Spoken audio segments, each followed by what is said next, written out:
दोस्तों नमस्कार, स्वागत है आपका नर्सिंग किट यूट्यूब चैनल पे। और दोस्तों आज की इस वीडियो में अपन पढ़ेंगे जो सेल वाली यूनिट अपन कंटिन्यू कर रहे हैं, जिसकी 3 से 4 वीडियो अपन ने बना दी है। उस यूनिट का आज की वीडियो है, उसका लास्ट टॉपिक होने वाला है। इसके अंदर अपन पढ़ेंगे transportation of the fluid in cell membrane. देखिए सेल के अंदर जो फ्लूइड है उनका ट्रांसपोर्ट कैसे होता है, तो इस वीडियो के अंदर अपन कंप्लीट पढ़ने वाले हैं। तो दोस्तों आज की इस धमाकेदार क्लास को शुरू करने से पहले मैं आपको एक मोटिवेशनल लाइन बताना चाहूँगा। और दोस्तों वो मोटिवेशनल लाइन है, समय के पास इतना समय नहीं है दोस्तों कि वो आपको दोबारा समय दे सके। तो दोस्तों अपना जो कीमती समय है उसको अपनी पढ़ाई के अंदर लगाइए। इस लॉकडाउन के अंदर आप अच्छे से अच्छे नंबर ला सकते हैं। आपके अपने एग्ज़ाम होंगे उसमें आप टॉप कर सकते हैं। तो दोस्तों शुरू करते हैं आज की इस महत्वपूर्ण क्लास को। यहाँ पे देखिए लिख रखा है हेडिंग है ट्रांसपोर्ट एक्रॉस सेल मेम्ब्रेन। मतलब कि जो फ्लूइड है उसका ट्रांसपोर्टेशन कैसे होता है सेल मेम्ब्रेन के द्वारा या सेल मेम्ब्रेन के आर या पार। देखिए पहली लाइन में cell membrane is freely permeable to certain molecule. मतलब सेल मेम्ब्रेन क्या होती है, बिल्कुल फ्रीली पारदर्शी होती है। जो भी मॉलिक्यूल होते हैं वो उसके अंदर से आया जा सकते हैं। ये सिर्फ किसके लिए, जो लिपिड सोल्यूबल सब्सटेंस होते हैं उनके लिए, जो लिपिड के अंदर घुल जाते हैं उनके लिए क्या होता है, फ्रीली परमिएबल होती है, एकदम बिल्कुल कोई एनर्जी की ज़रूरत नहीं होती है, ऑटोमेटिक आर पार हो जाते हैं। नेक्स्ट है some molecule need carrier protein for carrying across the cell membrane. अब कुछ ऐसे मॉलिक्यूल होते हैं जो कि फ्री मतलब बिना एनर्जी के नहीं जा सकते, तो उनको किसकी सपोर्ट की ज़रूरत पड़ेगी, कैरियर प्रोटीन की ज़रूरत पड़ेगी। जब तक कैरियर प्रोटीन उनके पास नहीं आएगा वो सेल मेम्ब्रेन को पार नहीं कर पाएंगे। और दोस्तों इसका जो उदाहरण है वो है वाटर सोल्यूबल। मतलब ऐसी चीज़ें जो वाटर के अंदर घुल जाती हैं वो तो क्या होंगी, उनको कैरियर प्रोटीन की ज़रूरत पड़ेगी। और जो लिपिड के अंदर सोल्यूबल है उनको किसी भी चीज़ की ज़रूरत नहीं पड़ेगी, न कैरियर प्रोटीन की, वो फ्रीली परमिएबल है। नेक्स्ट बात करते हैं ट्रांसपोर्ट है सेल के अंदर वो कितने टाइप का होता है। देखिए सेल के अंदर फ्लूइड का ट्रांसपोर्टेशन है वो 2 प्रकार का होता है, पेसिव मैकेनिज्म के द्वारा और एक्टिव मैकेनिज्म के द्वारा। नाम देखिए, पेसिव मतलब एनर्जी की ज़रूरत नहीं होगी और एक्टिव मतलब एनर्जी की ज़रूरत होगी। अब देखिए पेसिव मैकेनिज्म में 2 प्रकार का होता है, simple diffusion, facilitated diffusion. Next है एक्टिव मैकेनिज्म, 2 प्रकार की है, प्राइमरी एक्टिव ट्रांसपोर्ट और सेकेंडरी एक्टिव ट्रांसपोर्ट। अब इन चारों को अपन एक एक करके पढ़ने वाले हैं। देखिए पहला है पेसिव मैकेनिज्म। इसके अंदर क्या होता है, जो फ्लूइड होता है वो हायर सब्सटेंस मतलब उच्च लेवल से निम्न लेवल की तरफ, लोअर कंसंट्रेशन की तरफ जाता है। मतलब एक तरफ जो हायर कंसंट्रेशन और एक तरफ लोअर कंसंट्रेशन है। तो आप सभी को पता होगा कि जब अपने घर के छत के ऊपर जो पानी की टंकी रखी हुई होती है, जब उसमें पानी डालते हैं तब अपने को लाइट की ज़रूरत पड़ती है, ऊपर से नीचे पानी आने में लाइट की ज़रूरत नहीं पड़ती है। सेम वो का वो उदाहरण यहाँ लागू हो रहा है, हायर कंसंट्रेशन से लोअर कंसंट्रेशन की तरफ जाते समय अपने को एनर्जी की बिल्कुल ज़रूरत नहीं होगी। और दोस्तों इस चीज़ को एक अलग टर्म भी देते हैं, उसको बोलते हैं डिफ्यूजन या फिर डाउन हिल मूवमेंट, मतलब ऊपर से नीचे की तरफ। नेक्स्ट देखिए, नेक्स्ट मैंने आपको समझा दिया, डज नॉट एनर्जी रिक्वायर, यहाँ पे कोई भी एनर्जी की अपने को ज़रूरत नहीं पड़ेगी। अब इसके 2 टाइप दे रखे हैं, सिंपल डिफ्यूजन और फैसिलिटेड डिफ्यूजन। पहला देखिए simple diffusion, lipid soluble substance transport through the lipid layer of the cell membrane. मतलब जो लिपिड सोल्यूबल सब्सटेंस होते हैं वो किसके द्वारा सेल मेम्ब्रेन में आ जा सकते हैं, लिपिड लेयर के द्वारा। नेक्स्ट है water soluble substance transport through the protein layer with the help of protein channel. मतलब कि जो लिपिड सोल्यूबल है, मैंने पहले ही समझाया था, बिल्कुल फ्री है, उनको कोई एनर्जी की ज़रूरत नहीं होती, तो वो तो लिपिड लेयर के द्वारा आराम से आ जा सकते हैं। बल्कि जो वाटर सोल्यूबल सब्सटेंस हैं उनको किसकी ज़रूरत पड़ेगी, कैरियर प्रोटीन की। तो यहाँ पे क्या हो रहा है, अगर उनको प्रोटीन की जो लेयर है उसको पार करना है तो उनको प्रोटीन चैनल की ज़रूरत पड़ेगी, उसी के द्वारा वो प्रोटीन की लेयर को पार कर पाएंगे। नेक्स्ट दूसरा टाइप है फैसिलिटेड डिफ्यूजन। देखिए इसके अंदर पहले लाइन के अंदर दे रखा है helps some carrier protein for transport of substance. इसमें क्या होता है, कुछ कैरियर प्रोटीन की ज़रूरत पड़ती है, कोई भी सब्सटेंस है अगर उसको सेल मेम्ब्रेन को पार करना है तो।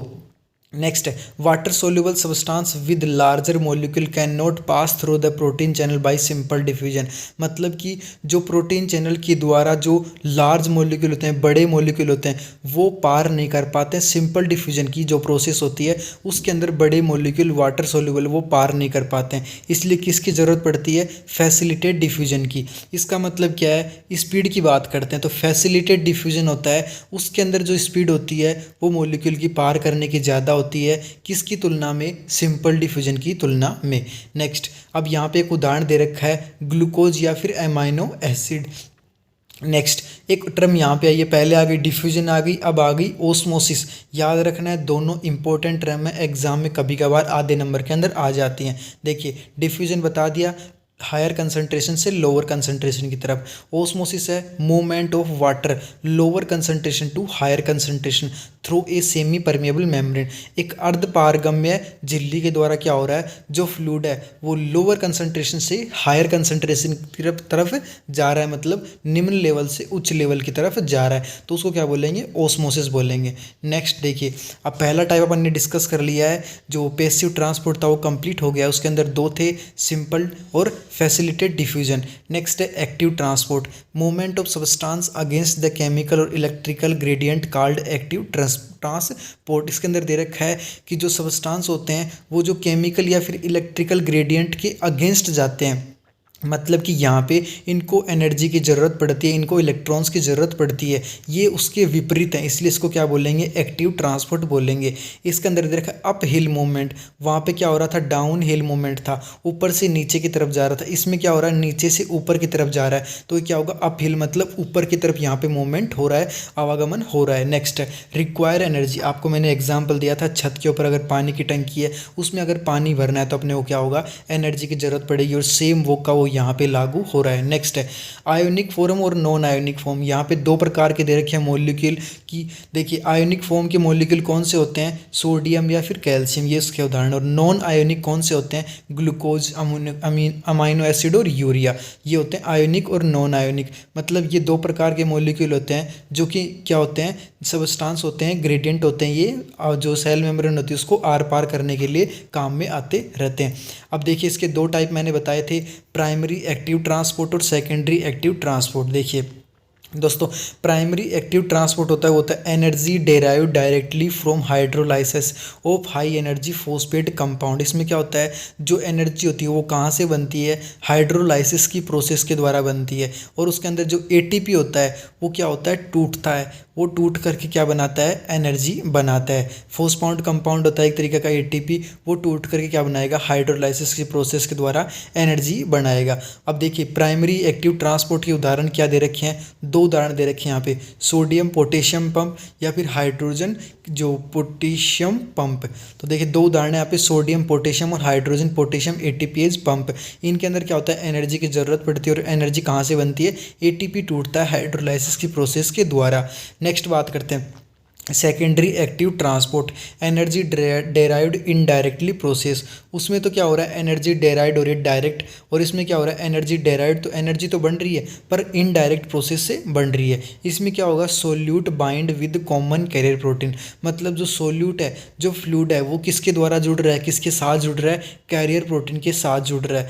नेक्स्ट इसके जो उदाहरण है वो है सोडियम ग्लूकोज को ट्रांसपोर्टर, मतलब SGLT भी इसको कहा जाता है। अब देखिए यहाँ पे देखिए मैंने आपको वापस से एक बार क्लियर करवा देता हूँ। यहाँ पे देखिए अपन ने दो प्रकार की मैकेनिज्म पढ़ी थी, passive mechanism, active mechanism. Passive और एक्टिव में क्या डिफरेंस है, पेसिव में एनर्जी की ज़रूरत नहीं पड़ती है और एक्टिव में एनर्जी की ज़रूरत पड़ती है। सिंपल क्या होता है, हायर कंसनट्रेशन से लोअर कंसनट्रेशन फ्लूइड जाता है, और फैसिलिटेड में क्या होता है, जो बड़े मॉलिक्यूल होते हैं उनको कैरियर प्रोटीन की ज़रूरत पड़ती है। नेक्स्ट प्राइमरी एक्टिव में क्या होता है, प्राइमरी एक्टिव समझ गए होगे, जिसमें एनर्जी की ज़रूरत तो पड़ती है, और एनर्जी कहाँ से बनती है, डायरेक्ट बनती है, एटीपी टूटता है हाइड्रोलाइसिस के प्रोसेस के द्वारा। नेक्स्ट सेकेंडरी एक्टिव में क्या होता है, यहाँ पे भी एनर्जी की ज़रूरत पड़ती है, पर एनर्जी कैसे बनती है, इनडायरेक्टली रूप में बनती है। तो यहाँ पे मैंने आपको पूरा समझा दिया है कि फ्लूइड का ट्रांसपोर्ट है वो सेल मेम्ब्रेन के द्वारा किस प्रकार से होता है। अब देखिए यहाँ पे लिपिड सोल्यूबल का कैसे होता है और वाटर सोल्यूबल का कैसे होता है, ये आपको याद रखना है।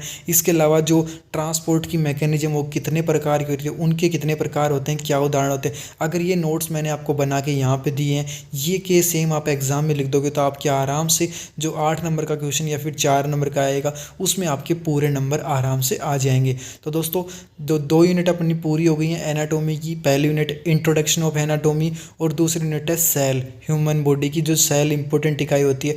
दो यूनिट अपन ने कंप्लीट कर ली हैं। अब जो नेक्स्ट यूनिट है टिश्यू, वो अपन डिस्कस करेंगे फर्दर वीडियोज़ के अंदर। तो फ्रेंड्स मिलते हैं आपसे नेक्स्ट वीडियो के अंदर, तब तक के लिए बाय, थैंक यू।